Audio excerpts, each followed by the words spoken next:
ọc tà vũ mày suy suy về linh cắn hà lê rộ hô vẫn chia nghe khát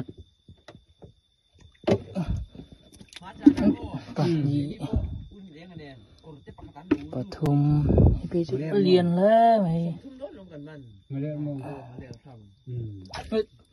bà lý bằng baruk sorry nói về cốc này liền cốc này quá sôm sôm bạc sôm bạc đi bây liền rồi sôm bạc thùng sôm bạc đi hay sôm này nè tân đã tòng thì thâu lắm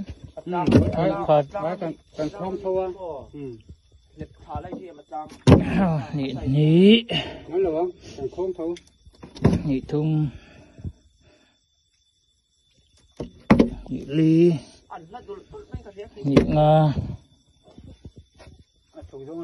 nị ruột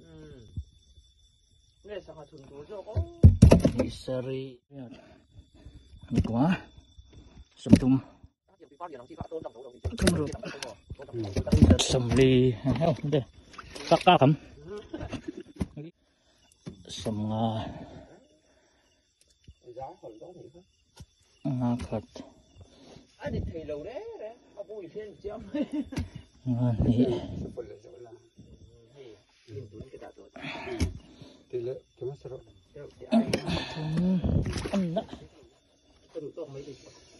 lý sẽ bắn cái gì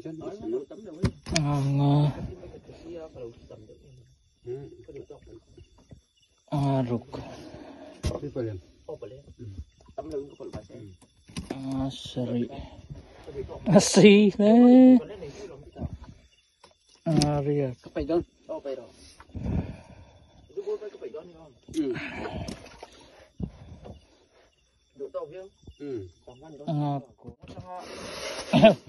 lồng chín đó nên mà khát cái cần không sao đủ cần không là ba chua bằng đủ để nó mò trong nó sao chụp cái cần gì rục nị thùng cái tí đủ là ba rục thùng thùng đồ mà rục ly rục ngà cái lại hiện cái lại nổi rục